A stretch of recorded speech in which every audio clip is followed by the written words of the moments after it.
નમો હરિયંતાણં નમો સિદ્ધાણં નમો આયર્યાણં નમો વજ્જાયાણં નમો લોય સૌવસાવણં એસો પંચનમુકારો સૌવ પાવપણાસણો મંગલાહાણં ચ સૌવેશી બ્રહ્મમ વૈ મંગલં મંગલમ ભગવાન વીરો મંગલમ ગૌતમ પ્રભુ મંગલમ સ્થૂલભદ્રાદ્યા જૈન ધર્મોસ્તુ મંગલમ. પ્રવચનનો વિષય છે ભયને ભયભીત કરનારો એક ભડવીર, રાજપુત્ર હરિવિક્રમ. આજથી આશરે 1000 વર્ષ પૂર્વે બનેલો 4750 શ્લોક અને 10 વિભાગની અંદરમાં વહેંચાયેલો હરિવિક્રમ ચરિત્ર નામનો આ ગ્રંથ ભય ઉપર વિજય પ્રાપ્ત કરવા માટે, નીડર બનવા માટે, સંપૂર્ણ કક્ષાના ભયને ફગાવી દેવા માટે. કારણ કે આ ડર એવો છે જે આપણને બધી જ બાબતની અંદરમાં આડો આવીને ઉભો રહી જાય છે. યુદ્ધ લડવું હોય કે બુદ્ધ બનવું હોય, બંને માટે તમારે નીડર બનવું પડે છે. આજે જેટલા યોદ્ધાઓ યુદ્ધ લડે છે ને એ લોકોએ પણ નીડર તો બનવું પડે છે ને. હમણાં જે આ છેલ્લે 20 વર્લ્ડ કપની ફાઇનલ મેચ હતી, કેવા લોકોના દિલ ધડકતા, જોનારાના જો દિલ ધડકતા હોય તો રમનારી વ્યક્તિઓના તો દિલ કેવા ધડક ધડક થતા હોય. એમાં જ્યારે કેચ છૂટે, એની અંદરમાં જ્યારે વિકેટ મળતા અડકી જાય અને 4 ઉપર 4 અને 6 ઉપર 6 જતી હોય, ત્યારે એવા સમયની અંદરમાં કેવું વાતાવરણ તંગદિલીવાળું હોય અને સ્ટેડિયમમાં બેઠેલા લાખો પ્રેક્ષકો ચીચિયારીઓ પાડતા હોય, હો હા મચાવતા હોય. ચલો, ભારતને તો પોતાના દેશનું એક બલ મળી જાય છે, પણ જે વિદેશની ટીમ, ન્યૂઝીલેન્ડની ટીમ હતી, એ આ દેશની અંદરમાં રમી રહેલી હતી. હવે એને તો કેટલો બધો સામનો કરવો પડે. પરદેશથી આવેલા એના સપોર્ટમાં તો કેટલા ઓછા માણસો, બહુ જૂજ માણસો, અને બધા જ હિન્દુસ્તાનની તરફેણ કરનારા હોય. અને એવા વાતાવરણની અંદરમાં મેચ રમવી, જીતી બતાવી, એમાં પણ તમારે આગળ વધવું. આ અંદરમાં છે ને નીડર બનવું પડે છે. આજુબાજુ શું ચાલે છે નથી જોવાનું, મારે મારા લક્ષ્ય પ્રમાણે આગળ વધવું છે. મેં જે ધ્યેય નક્કી કર્યું છે એના માર્ગે મારે આગળ વધવું છે. શું થાય છે, આગળ પાછળ શું બને છે, આ જોવા માટે જાય ને તો માણસ મેચ જીતી જ ન શકે. બસ કોઈ પણ શુભ કાર્યની અંદરમાં આગળ વધવું હોય તો રસ્તો આ જ છે કે તમારે નીડર બન્યા વગર ચાલે એમ નથી. આ કથા આપણને એ સમજાવે છે. અને કથામાં આપણે ત્યાં સુધી પહોંચ્યા. અસલ કથા ચાલે છે હરિવિક્રમ રાજાની. હરિવિક્રમ રાજા અને ભુવન સુંદરી રાણી કેવળ જ્ઞાની મુનિવર, જય નામના કેવળ જ્ઞાની મુનિવરની પાસે આ સુરસેન રાજા અને વીરસેન રાજાનું આખું ચરિત્ર સાંભળે છે. અને મુનિ ભગવાન પણ વિસ્તારથી આખું ચરિત્ર બતાવે છે. અને એ ચરિત્રમાં જે આવે છે વીરસેન, અને વીરસેન જે રીતે પોતાના જીવનમાં આગળ વધે છે એમ કરતા એનો પૂર્વભવ જાણ્યો. હવે પૂર્વભવની કથા પરિપૂર્ણ થઈ. હવે પોતે પોતાના માતા પિતાને લેવા માટે જાય છે ઘાતકી ખંડની અંદરમાં. અને ઘાતકી ખંડમાં લેવા માટે જાય છે ત્યાં વળી પાછી એવી ઘટના બને છે કે એક નવા પ્રકારનું જ આશ્ચર્ય સર્જાઈ જાય છે કે જીવનમાં કેવા સુખદ સંયોગો બનતા હોય છે, કેવી ઘટનાઓ ઘટતી હોય છે. રસ્તાની અંદરમાં જતા હતા, ચાલુ વિમાનની અંદરમાં કપાયેલો હાથ પડ્યો, માનવનો કપાયેલો હાથ, અને એની અંદરમાં એક વિશિષ્ટ પ્રકારનું ખડગરત્ન હતું. અને એની પાછળ એક સ્વરૂપવાન વિદ્યાધર વિમાનની અંદરમાં આવીને આવ્યો અને એને તલવાર ઉપર દાવો કર્યો કે આ ખડગ મારું છે. એમાં જે બધો વિવાદ સર્જાયો, છેલ્લે એમ નક્કી થયું કે યુદ્ધ કરીને નક્કી કરી લેવાનું કે આ ખડગ કોની માલિકીનું હશે. એનું જે દાવેદારી કરતા હતા એ પુરુષ, એને પણ યુદ્ધ કરવાનું શરૂ કર્યું. અને આ બાજુ વીરસેન પણ યુદ્ધ કરવાનું શરૂ કરે છે. પરંતુ પરસ્પર બંને જણા યુદ્ધની અંદરમાં એવા કુશળ છે કે કોઈ એકબીજાને મચક નથી આપતું, કોઈ એકબીજાથી હારતું પણ નથી કે જીતતું પણ નથી. 1600 દિવસ પરિપૂર્ણ થઈ ગયા. બંધુદત્ત કહે છે વીરસેનને કે ભાઈ, આપણે કંઈ અહીંયા યુદ્ધ લડવા નથી આવ્યા, આપણે તો કેવું માતા પિતાને લેવા માટે આવ્યા છીએ, પછી રાજ્યમાં જવાનું છે ને કેટલી બધી ત્યાં જવાબદારી પડી છે. ચંદ્રશ્રી પટરાણી પણ રાહ જોવે છે, આપણો પરિવાર ત્યાં રાહ જોવે છે. આપણું કંઈ આ રાજ્ય નથી, આપણે જંબુદ્વીપમાંથી ઘાતકી ખંડમાં આવ્યા છે, અહીંયાથી યુદ્ધ કરવા કે ફરવા નથી આવ્યા. આ યુદ્ધનો જલ્દી છુટકારો કર. વીરસેન કહે છે કે બંધુદત્ત, મારે પણ યુદ્ધ પૂરું કરવું છે, પણ ખબર નહીં આ જે સામે જે યોદ્ધા છે ને છે તો કુશલ. જિંદગીમાં પહેલી વાર મારે આટલું બધું ઝઝમવું પડ્યું છે યુદ્ધમાં જીતવા માટે. બાકી આ સુધીમાં રાક્ષસ, યક્ષ, કિન્નર કેવા કેવા વ્યક્તિઓ સાથે મેં યુદ્ધ કર્યા છે અને કેવા બધાને ચપટીની અંદરમાં ચોરી નાખ્યા છે. ખબર નહીં આની સાથે યુદ્ધ કરવું ભારે પડે ને બીજું આને મારવાનું મન નથી થતું. ચલો એનો પ્રાણ લઈ લઉં કે એને ખત્મ કરી નાખું એવું પણ મન નથી થતું. શું છે ખબર નથી પડતી. બંધુદત્ત કે એ બધી લાગણીના પ્રવાહમાં તણાયા વગર જે હોય આજે નિર્ણાયક મુકાબલો કરી લો. આજે 1, 2, 3, 4 કરી નાખો. પછી આ રોજ યુદ્ધ લંબાયા કરે. 15 દિવસ થઈ ગયા. 16મો દિવસ યુદ્ધનો શરૂ થયો. સૂર્યોદય થયો એટલે બંને જણા યુદ્ધના મેદાનમાં આવી ગયા. 2 જણા સામ સામે લડે છે અને એમાં લડતા લડતા આજે કોઈ પણ હિસાબે ફેંસલો કરવો તો જ વીરસેનને, એટલે વીરસેને છેલ્લે પોતાની વિશિષ્ટ પ્રકારની જે વિદ્યા હતી, ગરુડ પાસ કહેવાય. પુરાણા સમયની અંદરમાં આવી બધી વિદ્યાઓ આવતી હતી. વિદ્યા મંત્ર બોલે એટલે એવા પ્રકારના ગરુડ પ્રકારના પાસ બહાર આવે. બંધન કહેવાય. પાસ એટલે બંધન. ગરુડ બંધનની અંદરમાં એને મુશ્કેલ ટાટ બાંધી લીધો. વ્યક્તિના હાથ, પગ, માત્ર ગરુડ સિવાયના બધા જ અંગોને બરોબર લપેટમાં લપી લીધેલા. એને પોતાના વિમાનમાં નાખ્યો બંધન અવસ્થાની અંદરમાં અને હવે ઘાટકી ખંડની અયોધ્યા નગરીની અંદરમાં જાય છે. અને ઉપરથી અયોધ્યા નગરીનું આખું જે ઘેરાવો જોવે છે, જેમ અયોધ્યા નગરી ભરત ક્ષેત્રમાં હોય છે ને એવી રીતે ઘાટકી ખંડા પણ અયોધ્યા નગરી હોય. એટલે આપણે અત્યારે જે અયોધ્યા નગરી જે છે આદિનાથ પરમાત્મા વગેરેના ભગવના જે કલ્યાણકોથી સુશોભિત, એની આ વાત નથી. આ ઘાટકી ખંડની અયોધ્યા નગરીની વાત છે. અને આની ભૂગોળ જાણવી હોય તો 9 તત્વ કે પછી લઘુ સંગ્રહણી, બૃહદ સંગ્રહણી આ બધા પુસ્તકોની અંદરમાં આખી એની ભૂગોળ આપેલી હોય, એમાં તમને જોવા માટે મળી જાય. ઘાટકી ખંડની અયોધ્યા નગરીમાં જોવે છે 3 લોકોના સુંદર પદાર્થોને ભેગી કરીને બનાવેલી આ નગરી હતી. એના ઉપવનો, એના જંગલ, એના મહાલય, એની હવેલીઓ, એના નગરના લોકો, નગરના સ્ત્રી પુરુષો, આ નગરના સ્ત્રી પુરુષોનું સૌંદર્ય, રૂપ, એના વસ્ત્રો, એની સજ્જા, એના હીરા માણેક મોતી, એની હાટ, એના બજાર, આ બધું જ આકાશમાં વિમાનમાંથી જોવા માટે મળે છે. અને એમાં વિમાનમાંથી એ લોકોએ જોયું કે બહારના ઉપવન તરફ હજારો લોકોની ભીડ જાય છે એક સાથે. એક સામટી મોટી કતાર લાગેલી છે અયોધ્યા નગરીની બહાર. એટલે વીરસેન બંધુદત્તને પૂછે છે કે ભાઈ આ આટલા બધા માણસો એક સાથે ક્યાં જતા હશે? અયોધ્યા નગરીમાં આપણે આવ્યા છીએ તો ખરા. જો એના નોકર, ચાકર, એનો પરિવાર અને એ બધાની સાથે તું જો કે એક રાજરાણી સમાન એક સ્ત્રી, જાજરમાન સ્ત્રી, કેવી અદ્ભુત સ્ત્રી છે. એની સાથે કેટલા બધા નોકર, ચાકરો, દાસ દાસીઓનો પરિવાર છે અને એ પોતે પણ આ બધાની સાથે સાથે જઈ રહેલી છે. પરંતુ એ સ્ત્રીનું તું મોઢું જો. વીરસેન કે છે બંધુદત્ત જરા ધ્યાનથી જોજે. દુનિયાભરનું દુઃખ જાણે કે આ સ્ત્રીના ચહેરા ઉપર અંકાઈ ગયેલું છે. આવી રાજરાણી છે, આવી ઠસ્સાવાળી સ્ત્રી છે, આવી ગોર્જિયસ દેખાય છે, એના વસ્ત્રોથી બહુ ઉત્તમ પરિવારની દેખાય છે. દાસ દાસીઓ તરફથી ખબર પડે છે કે અતિ શ્રીમંત પરિવારની કોઈ શેઠાણી હોવી જોઈએ અથવા તો કોઈ રાજાની રાણી હોવી જોઈએ.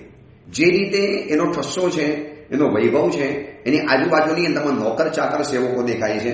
પરંતુ એનો ચહેરો જો કેટલો બધો દુઃખી છે, ઉદાસ છે. જાણે કે દુઃખ એના ચહેરા ઉપર જાણે કે ગોઠવાઈ ગયું છે. વર્ષોથી દુઃખ જાણે એના ચહેરા ઉપર જમા થઈ ગયું છે. એટલે આવી ખબર નથી પડતી.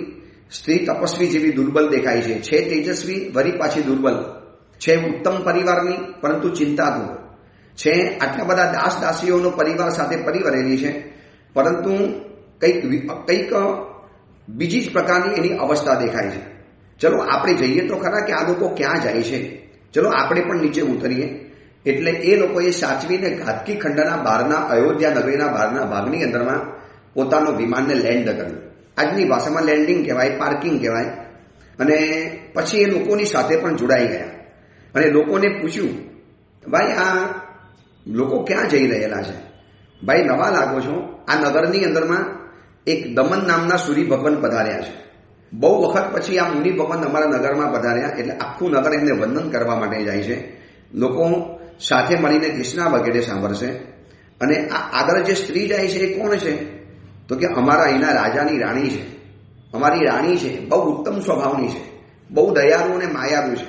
અચ્છા, રાણી જાય છે, નોકરો જાય છે, સેવકો જાય છે, નગરના લોકો જાય છે, મુનિ ભગવાન પધાર્યા છે, વંદન કરવા માટે જાય છે. મેં પહેલા પણ તમને કીધેલું હતું ને કે જૂના કાળની અંદરમાં આવો રિવાજ હતો કે મુનિ ભગવાન તો નગરની બહાર રહે, ઉદ્યાનની અંદરમાં રહે, અને એ ખબર પડે એટલે લોકો પછી વંદન વગેરે કરવા માટે જાય. અને એ જ સિલસિલાની અંદરમાં આ દમન નામના સૂર્ય ભગવાન પધાર્યા હતા અને સૂર્ય ભગવાનને વંદન કરવા માટે આ નગરના લોકો બહાર જાય છે. એમાં સાથે સાથે વીરસેન અને બંધુદત્ત પણ જોડાઈ ગયા. ચલો જઈએ, એમાંથી આપણને ખબર પડશે કે આપણે અહીંયા જે તપાસ કરીએ છીએ આપણા માતા પિતા ક્યાં છે, માતા પિતા કઈ જગ્યાએ રહેલા હશે, કયા નગરના રાજા છે, એ બધી આપણને હવે ત્યાં જશું એટલે કદાચ કોઈ ક્લુ મળી જાય, કોઈ લિંક મળી જાય, અથવા તો જ્ઞાની મુનિ ભગવાન છે એમને જ આપણે પૂછી લઈશું. એટલે બધા એ પ્રમાણે આગળ નીકળ્યા અને બધાની સાથે જ્યારે બંધુદત્ત અને વીરસેન જ્યારે પહોંચ્યા તો એક મોટા વિશાળ વૃક્ષના ઘેરાવા નીચે આ દમન નામના સૂર્ય ભગવાન બિરાજ્યા હતા. એની આજુબાજુના અલગ અલગ વૃક્ષોની નીચે અનેક મુનિ ભગવંતો પોતપોતાના સ્વાધ્યાયમાં, ક્રિયામાં, કોઈ ઇરિયાવૈયા કરે છે, કોઈ ગુરુની સેવા કરે છે, કોઈ કલ્યાણ કરે છે, કોઈ પાત્ર પરિલેખન કરે છે, કોઈ વસ્ત્ર પરિલેખન કરે છે, કોઈ મુનિ ભગવાન સજ્જાય કરીને હમણાં ઊભા થયા છે, કોઈ સ્વાધ્યાય કરવા માટે બેઠા છે, કોઈ ભણે છે, કોઈ ભણાવે છે, આવા ઇત્યાદિ સેંકડો મુનિ ભગવંતોના દર્શન કર્યા. એક શાંત પરિસર અને ઉપશાંત મુનિવર, એ એક અલગ પ્રકારનું દિવ્ય વાતાવરણ સર્જાયેલું હતું. અને મુનિ ભગવંતોની દિનચર્યા પણ અદ્ભુત હતી. આટલા બધા નગરના લોકો વંદન કરવા માટે આવે છે પણ કોઈ પણ મુનિ ભગવતના ચહેરા ઉપર ઉત્સુકતા નથી. કોણ આવ્યું છે, કોણ માણસો આવ્યા, કેવી રીતે આવ્યા. આપણે તો વ્યાખ્યાનમાં બેઠા હોઈએ ને, સરસ મજાનું વ્યાખ્યાન આપે છે ગુરુ ભગવાન, એમાં કોક માણસ આમથી આમ અવર જવર કરે ને એટલે બધાની નજર ઉપર ખેંચાઈ જાય. એમાં પ્રવચન આપનારા મુનિ ભગવતની આખી પ્રવચનની ધારા ખત્મ થઈ જાય, આખી પ્રવચનની ધારા તૂટીને સાફ થઈ જાય. જ્યારે આ મુનિ ભગવંતો આટલા બધા નગરના લોકો આવે છે, મુનિ ભગવાન વિચાર કરે કે અમારો વિષય નથી, એ ગુરુ ભગવતનો વિષય છે. વડીલ ગુરુ ભગવાન બેઠા છે, બધું સંભાળી લેશે, અમારે તો ખાલી સ્વાધ્યાય કરવાનો. દરેક મુનિ ભગવંતો પોતપોતાની રીતે સ્વાધ્યાય કરે છે, સ્વાધ્યાયની મસ્તી માણે છે. અને એમાં દેશનાની અંદરમાં વીરસેન અને બંધુદત્ત, ઓલા જે રાણી આવ્યા હતા એ પણ બેઠા. અને જે વ્યક્તિને બાંધીને લઈ આવ્યા છે ને એ તો વ્યક્તિને વિમાનમાં મૂકી દીધો છે, એને વિમાનમાં જ મૂકી રાખ્યો છે. પછી એનું આપણે જે યોગ્ય નિકાલ કરીશું, કંઈક એનો યોગ્ય રસ્તો કાઢીશું. વિશિષ્ટ પ્રકારનું ખડગરત્ન વિમાન પાર્ક કર્યું છે, ખડગ પણ ત્યાં મૂકીને આવ્યા છે, બંધન અવસ્થામાં બાંધેલી વ્યક્તિને પણ ત્યાં મૂકીને આવ્યા છે. અને આ બાજુ બંને જણા ખાલી કુતૂહલથી જ આવ્યા હતા. એમાં મુનિ ભગવાનની દેશનાની અંદરમાં બેઠા અને એ જ દિવસે યથાવિધિ સૂર્ય ભગવાનને વંદન કર્યા. ઓલી રાણી પણ પરિવાર સાથે નીચે બેઠી, એ સિવાયના નગરના લોકો પણ નીચે બેઠેલા હતા. અને મુનિ ભગવંતે ધર્મ કહેવાનું શરૂ કર્યો. મુનિ ભગવંતે દેશના આપવાની શરૂ કરી. અને દેશનાની અંદરમાં મુનિ ભગવંતે આખા સંસારની અસારતાની વાત બતાવી. સંસાર નિરસ છે, સંસાર અસાર છે, સંબંધો એના બહુ જટિલ અને વિચિત્ર છે. આજનો દીકરો આવતીકાલે દુશ્મન બની શકે છે, આજનો દુશ્મન આવતીકાલે દીકરો પણ બની શકે છે. આ ભવની અંદરમાં પિતા પુત્રના સંબંધો હોય છે. આવનારા ભવની અંદરમાં ભયંકર કક્ષાના વેર ભાવ ધરાવનારા પશુ પક્ષીઓ પણ બની શકે છે. ઇત્યાદિ આખી સંસારની એક માયાજાળનું સ્વરૂપ રજૂ કર્યું. મુનિ ભગવંતે સંસારના સ્વરૂપની જે વાત બતાવી, સંસાર દાવા નલ દાવા નીરમ, આખો સંસાર સરકતો દાવાનલ જેવો છે. આખો સંસાર અગ્નિની જ્વાલા ઉપર રહેલી એક તપેલી સમાન ભઠ્ઠીની જેમ સળગી રહેલો છે. એમાં અનેક જીવો સળગી રહેલા છે. તાપ, સંતાપ, ઉપાધિ, ચિંતા, શારીરિક ચિંતા, માનસિક ચિંતા, પારિવારિક ચિંતા, પછી ધનની ચિંતા, આવતીકાલની ચિંતા, આજની ચિંતા, અનેક પ્રકારની આવી ચિંતાઓથી માણસ ગ્રસ્ત બની ગયેલો છે. એ આખી મુનિ ભગવંતે જે સંસારની અસારતાની જે વાતો રજૂ કરી, આખી સભા સ્તબ્ધ બનીને સાંભળે છે. મુનિ ભગવાન કહે છે, આ સંસાર એટલે પરે પરે પ્રોબ્લેમ, આ સંસાર એટલે મિનિટે મિનિટે મિસ્ટેક, આ સંસાર એટલે સેકન્ડે સેકન્ડે ડિફિકલ્ટી. આખા સંસારની અંદરમાં તમે જુઓ, જ્યાં પણ નજર નાખશો ત્યાં દરેક વ્યક્તિ આ સંસારના સ્વરૂપથી પરાધીન છે અથવા તો પરાજિત થયેલો છે. કોકને સંસારનું સાચું સ્વરૂપ જોવા માટે મળે છે, કોકને સંસારનું ખોટું સ્વરૂપ જોવા માટે મળે છે, કોકને સંસારનું સારું સ્વરૂપ જોવા માટે મળે છે. કોકને સંસારનું ખરાબ સ્વરૂપ જોવા માટે મળે છે. કોઈ શાલીભદ્ર બને છે તો કોઈ ગરીબ બને છે, કોઈ સૌભાગ્યવાન બને છે તો કોઈ દુર્ભાગી બને છે, કોઈ ઉત્તમ બને છે તો કોઈ અધમ બને છે. મુનિ ભગવંતની પાણીના પ્રવાહની જેમ દેશના ચાલી રહેલી છે. અને આખા સંસારની આ સ્વરૂપની જ્યારે વાતો સાંભળીને અને એ સમયમાં લોકોએ જોયું તો કે જે રાણી જેવી જે સ્ત્રી આવેલી હતી ને એની આંખમાંથી ધીમે ધીમે ધીમે ધીમે આંસુ પડી રહેલા છે. આખો સંસારનું જે આ બધું સ્વરૂપ સાંભળ્યું કે બંધુઓનો વિયોગ, સ્વજનોનો વિયોગ, જન્મતાની સાથે દીકરો વિખૂટો પડી જાય, મા વિખૂટી પડી જાય, પતિ વિખૂટા પડી જાય અને આ સંસારના રણની અંદરમાં જિંદગીભર શોધવા માટે ભટક્યા કરે, છેલ્લે મોત આવી જાય, પલ્લોકની અંદરમાં રવાના થઈ જાય. આખી સંસારની જે માયાજાળ અને ઘટમાલની જે આખી એક મુનિ ભગવંતે વાસ્તવિકતાનો જે ચિતાર બતાવ્યો ને એ સાંભળ્યા પછી દરેકના દિલ તો ગદગદ બની ગયા. પરંતુ આ જે રાણી જે હતી ને એ એટલી બધી ગદગદ બની ગઈ. સભા અને પ્રવચન પરિપૂર્ણ થયું, ધર્મદેશના પરિપૂર્ણ થઈ. એટલે ધર્મદેશના પરિપૂર્ણ થયા પછી એ સ્ત્રી ઊભી થઈ અને વિનંતી કરે છે કે ગુરુદેવ, આપે જે આ સંસારની જે વાસ્તવિકતા સમજાવી ને હું મારા જીવનમાં એનો તાદૃશ અનુભવ કરી રહ્યો છું. વીરસેન અને બંધુદત્ત સાંભળે છે કે આવી સુખી દેખાતી સ્ત્રી પણ આવી અંદરથી પીડિત છે, આવી વ્યથિત છે. હમણાં જ ગુરુદેવે દેશનાની અંદરમાં કીધું કે બહારના સંસારથી કોઈના સુખની કલ્પના નહીં કરી લેવાની. બહારથી બંગલામાં રહેતા હોય, મર્સિડીઝ કારમાં ફરતા હોય, લેટેસ્ટ અલ્ટ્રા મોડર્ન કપડાં પહેરતા હોય, એવો મોબાઈલ એના હાથમાં હોય અને એની લાઈફસ્ટાઈલ અતિ આધુનિક, અતિ રીચ, અતિ એકદમ લેટેસ્ટ કક્ષાની એની લાઈફસ્ટાઈલ હોય. એટલે એને માની લેવાનું કે આ વ્યક્તિ અંદર સુખી હશે, એ વ્યક્તિ પણ સંસારના સ્વરૂપથી સરકતો હશે. ગુરુદેવ આપે જે આ વાત બતાવીને એ મારા જીવનમાં તાદૃશ્ય બની છે. ગુરુદેવ જન્મ આપ્યા અને બાળક મારાથી વિખૂટો પડી ગયો. બાળકના મેં મોણા દર્શન પણ હજી કરું ન કરું, પ્રેમથી કરું, એમાં બાળક મારો છીનવાઈ ગયો. અને ગુરુદેવ છેલ્લા 16 દિવસથી મારા પતિના કોઈ સમાચાર નથી.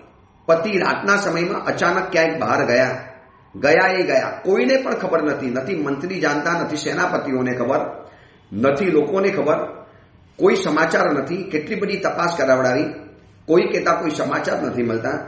તો ગુરુદેવ સંસારની અંદરમાં દુઃખી થયેલી હું છું, આપ મારા પિતા સમાન છો, તો મને બતાવો કે આ બધા મારા બંધુઓનો જે મને વિયોગ થયો, મારા પતિનો જે વિયોગ થયો, મને મારા પુત્રનો જે વિયોગ થયો, હવે આ બધું મારે ક્યાં સુધી સહન કરવાનું? સંસારના આ બધા સ્વરૂપોનો મેં ગુરુદેવ અનુભવ કર્યો છે. આપ તો ખાલી બોલો છો, આ બધું સ્વરૂપ મેં મારા જીવનમાં જોયું છે.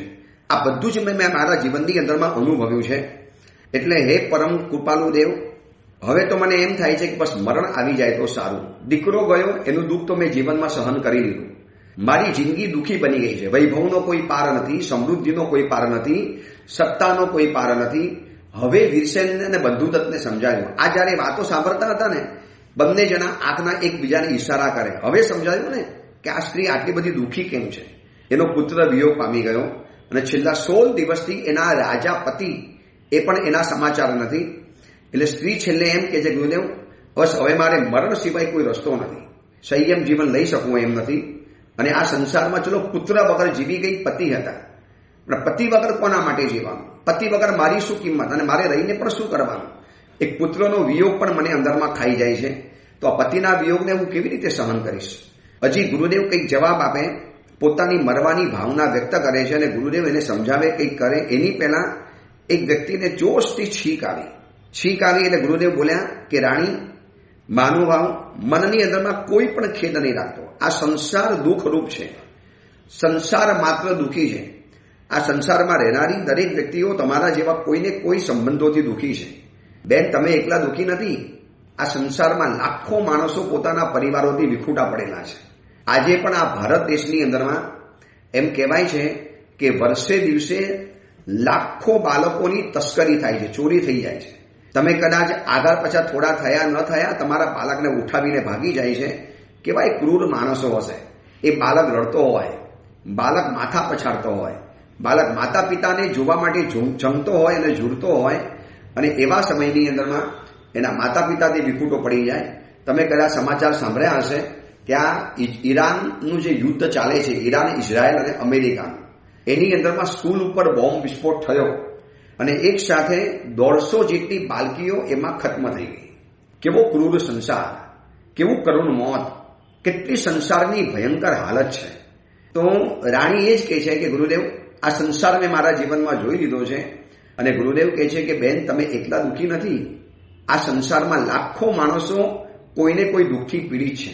આ પ્રવચન સાંભળનારા જે હજારો શ્રોતાઓ છે, ઓડિયો પ્રવચનના શ્રોતા, મારા તમારી સાથે આ સંસારમાં કોઈને પણ સંપૂર્ણ સુખ નથી મળ્યું, કોઈને પણ નથી મળ્યું. આપણું એવું પુણ્ય નથી. બધા જ આપણને અનુકૂળ રહે અને બધું જ આપણને અનુકૂળ મળે એવું સંસારમાં ક્યારેય પણ ઈચ્છવું નહીં. બધું જ અનુકૂળ મળે અને બધા જ આપણને અનુકૂળ રહે. બધી વ્યક્તિ આપણને અનુકૂળ રહે. બાય એઝ યુ સે, તમે જેમ ઈચ્છો ને એમ આપણે કરવા તૈયાર છે. તમે કહો તેમ, તમે કહો તેમ, આ 3 શબ્દ જેને સાંભળવા માટે મળે ને એ આ સંસારનો સૌથી સુખી વ્યક્તિ જાણી લેવાનો. પરિવારમાં કોઈ પૂછે, ભાઈ શું કરવું છે? તમે કહો તેમ. ભાઈ આજે આપણે આ વખતે ફરવા માટે અહીંયા જવાનું છે. પરિવારવાળા કહી દે તમે કહો તેમ. આ વખતે માતા પિતા એમ કહી દે કે બેટા આપણે આ વખતે સમર વેકેશનમાં ઉદ્યાન કરવા માટે જવાનું છે. તો દીકરા દીકરી કહી દે પપ્પા તમે કહો તેમ, મમ્મી તમે કહો તેમ. તમે કહો તેમ આ શબ્દ સાંભળવા માટે જેને મળે છે એ ગુરુ હોય, એ પરિવારજનો હોય, કોઈ પણ વ્યક્તિ હોય, એ આ સંસારનો સૌથી સુખી વ્યક્તિ જાણવાનો કે જેને આવા 3 શબ્દો સાંભળવા માટે મળે છે કે એને ઈચ્છા વ્યક્ત કરી ન કરી અને એની વાતને સામેવાળો વધાવી દેવા તૈયાર હોય. એટલે મુનિ ભગવાન કહે છે, અને આ જે ઓડિયો પ્રવચન સાંભળનારા બધાને પણ હું કહું છું કે કદાચ તમે સંસારમાં કોઈ પણ કારણે દુઃખી હો, પુત્રના કારણે, પુત્ર વધુના કારણે, અથવા તો સાસુ સસરાના કારણે, માતા પિતાના કારણે, કોઈ દોસ્તના કારણે, કોઈ મિત્રના કારણે, કોઈ સગા સંબંધી રિશ્તેદારોના કારણે, કોઈક એવી વિચિત્ર વ્યક્તિ જીવનમાં ભડકાઈ ગઈ અને જીવનમાં ત્રાસ પેદા કર્યો, ભયંકર હાલત કરી નાખી. પતિ એવો વિચિત્ર આવી ગયો, પત્ની એવી વિચિત્ર આવી ગઈ અને દિવસ રાતની ઊંઘ હરામ થઈ જતી હોય, તો એ સમયમાં આર્ત ધ્યાન કર્યા કરતા વિચારી લેવાનું ભવ સ્વરૂપ ચિંતનીયમ, સંસારના સ્વરૂપનું ચિંતન શરૂ કરી દેવાનું. સવ્વહા ઈશો ચેવ સંસારો, આ સંસાર સર્વથા આવો જ છે. આ સંસાર આવો જ હતો, પહેલા પણ આવો હતો, આજે પણ સંસાર આવો છે. કોઈ ચિંતા નહીં કરવાની. ભવ સ્વરૂપની વિચારણા કરી લો. અધ્યાત્મ સારની અંદરમાં મહોપાધ્યાય યશુ વિજયજી મહારાજાએ ભવ સ્વરૂપનું આખું એક ચેપ્ટર બનાવ્યું છે. એમાં જે સંસારની જે વાસ્તવિકતાઓ બતાવી છે, દુનિયાની બધી જ ખરાબમાં ખરાબ કલ્પનાઓ સંસારને મળી છે, સંસારને આપી છે કે સંસાર આવો છે. એટલે આ ઓડિયો પ્રવચન સાંભળનારા હજારો શ્રોતાઓને કહું છું કે કોઈક એવા જીવનમાં દુઃખી હો, પીડિત હો, તકલીફમાં હો, ડોન્ટ વરી, ચિંતા નહીં કરવાની, ચાલ્યા કરે, સંસાર છે. જેમ આ રાણી કહે છે ને ગુરુદેવ મારે મરી જવું છે, મુનિ ભગવાન કહે છે કે બેન મરવાથી તો ક્યારેય કોઈનો સંસાર નથી સુધર્યો. બેન જો મરવાથી સુધરતો હોત ને તો સ્મશાનમાં મરી ગયેલા બધી જ વ્યક્તિઓ સુખી હોત. બેન એવું નથી, આપણા કર્મના કારણે આપણે દુઃખી છીએ. અને બેન ચિંતા નહીં કરતા, બહુ ટૂંક સમયની અંદરમાં તમને તમારો પુત્ર અને તમને તમારા પતિ પણ પાછા મળી જવાના. શું વાત કરો છો ગુરુદેવ, મારો પુત્ર મને પાછો મળવાનો? ગુરુદેવ વર્ષોના વાણા વીતી ગયા. હવે તો મારો દીકરો કદાચ નવયુવાન બની ગયો હશે, કોઈક રાજ્યનો માલિક બની ગયો હશે, એને કોઈ યુવાન રાજપૂતી સાથે લગ્ન પણ કરી લીધા હશે. જો જીવંત હશે તો એ જે રીતે વિમાનમાંથી નીચે પછડાયો અને પછી શું થયું ગુરુદેવ અમને કશી જ ખબર નથી. એ દીકરો અમારો ક્યાં ગયો હશે? અને ગુરુદેવ કહે છે કે બેન ચિંતા નહીં કરતા, આ સંસારની અંદરમાં આવું બધું, અને તમારી બધી જ કલ્પનાઓ ખોટી પડે ને એવી વાસ્તવિકતાઓ આ સંસારની અંદરમાં બનતી હોય છે. તમે જેની કલ્પના પણ ન કરી શકો એવી ઘટનાઓ આ સંસારમાં બનતી હોય છે. એટલે તમે કોઈ ચિંતા નહીં કરતા, બધું સારાવાના થશે, બધું સારું થશે. અને તમે ચિંતા નહીં કરો. તમારા દીકરાએ એના પોતાના પિતાજીને વેરી સમજીને હમણાં બંધનમાં નાખી દીધા છે અને ટૂંક સમયમાં બધા તમને મળી જવાના. આ જ્યાં ઘટસ્ફોટ સાંભળ્યો ને, આ વિસ્ફોટ જેવી વાર સાંભળી એટલે બંધુદત્ત અને વીરસેન કે શું આપણા માટે આ ગુરુદેવ આપણને કહે છે? આપણે પણ એક વ્યક્તિને બંધનમાં તો નાખ્યા જ છે, શું એની આ વાત કરતા હશે? જો આ સંસાર છે, પોતાના પિતાને દુશ્મન સમજીને દીકરો બંધનમાં બાંધી શકે છે, કેદ પૂરી શકે છે. અને આ વાક્યો જ્યાં સાંભળે છે ને એમાં વીરસેન ગાંડા જેવો થઈ ગયો, તરત જ ઉઠીને ભાગ્યો. રખેને કદાચ આ મારા જ પિતાજીની વાત હોય આ જે લડતા હતા કદાચ મારા જ પિતાજી હોય, અને આ જે બોલી રહેલી છે રાણી એ કદાચ મારી જ માતા હોઈ શકે છે. આવું કદાચ બની શકે છે. એટલામાં તો વીરસેન હજી લેવા માટે જાય છે ને, એટલામાં એ શૂરસેન જે વ્યક્તિને બાંધ્યો હતો ને બંધન અવસ્થામાં, એ કોઈ પણ હિસાબે બંધનને છોડી અને ગુરુદેવની ધર્મ દિશાની અંદરમાં એને પ્રવેશતો જોયો અને ગુરુદેવની બાજુમાં આવીને બેસી ગયો અને રાણીને કહે છે, દેખો રાણી, જે 16 દિવસથી આ તમારા શૂરસેન રાજા, તમારા પતિ તમને નતા મળતા ને, જોઈ લો આ સભાની અંદરમાં આવી ગયા છે. એ પોતાના પુત્રની સાથે લડાઈ કરતા હતા. જો આ સંસાર છે, પિતા પોતાના પુત્ર સાથે લડે છે, પુત્ર પોતાના પિતા સાથે લડે છે, 1600 દિવસનું યુદ્ધ ચાલે છે, છેલ્લે દીકરો જ પોતાના પિતાને બંધન અવસ્થામાં બાંધે છે અને આ બાજુ પિતાજી પોતાના પુત્રને ચોર કહે છે અને આ બાજુ દીકરો જ પોતાના પિતાને ગંદામાં ગંદા આક્ષેપો આપતા જાય છે. બેન, આ સંસાર છે, આ સંસારમાં બધું જ બની શકે છે.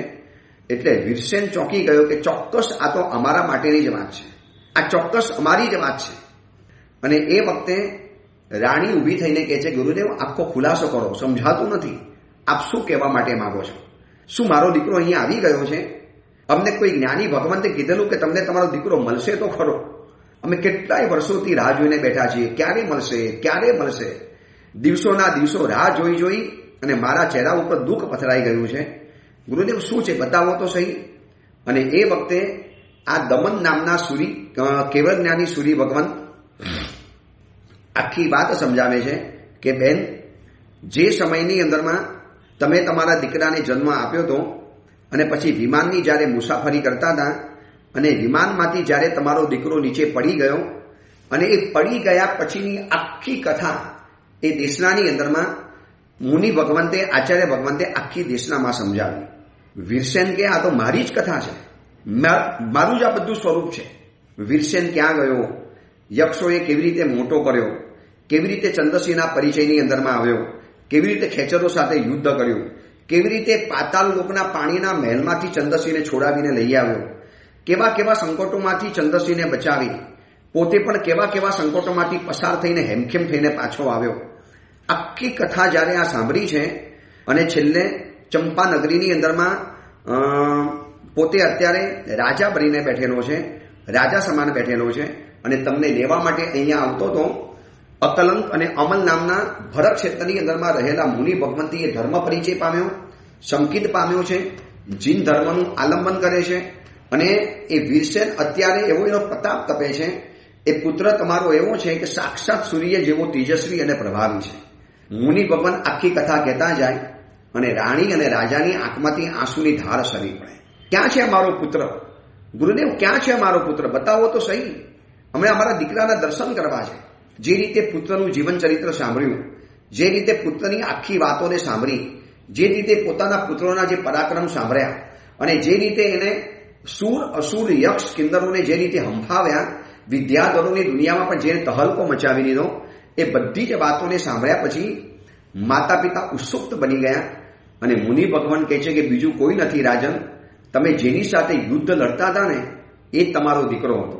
તમારો દીકરો જેની સાથે યુદ્ધ લડતો હતો એ તમે એના પિતાજી હતા, પણ બંને જણા અંજાણ હતા. બંને જણાને ખબર હતી નહીં કે આ મારા પિતાજી છે કે આ મારા પુત્ર છે. અને આ સાંભળ્યા પછી રાજા, રાણી અને વીરસેનના તો જીવનમાં જાણે કે ભૂકંપ મચી ગયો, જાણે કે 100 ભૂકંપ એના જીવનની અંદરમાં આવી ગયા. વીરસેનના શરીરમાં એક વીજળી કોંધી ગઈ, જાણે કે એક દારૂ, સેંકડો ટન દારૂ ગોળો એની આજુબાજુમાં ફૂટ્યો હોય ને એવો એક ચક્કર ખાઈ ગયો, તમ્મર આવી ગયા.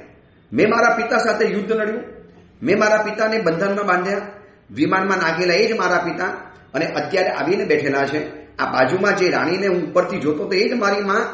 શું વાત છે? હવે વીરસેન શું કરે છે?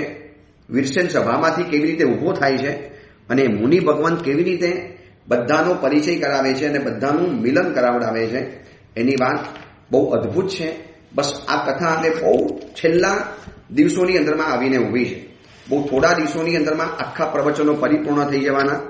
કેવી અદ્ભુત આ કથા, કેવી સાહસિક, કેવું પરાક્રમ, કેવું ધૈર્ય, કેવી હિંમત અને કેવી પરાક્રમોની વણઝાર આપણને આમાં જોવા માટે મળે કેટલાય મુનિ ભગવંતોની ધર્મદેશના સાંભળવા માટે મળી, કેટલાય કેવલજ્ઞાની મુનિ ભગવંતોનો પરિચય થઈ ગયો. આ બધાની બીજી વિશેષ વાત આપણે આવતીકાલે કરીશું. એ જ મંગલ કામના મંગલ ભાવના. જેના વિરુદ્ધ કાંઈ પણ બોલાયું હોય તો મિચ્છામિ દુક્કડમ.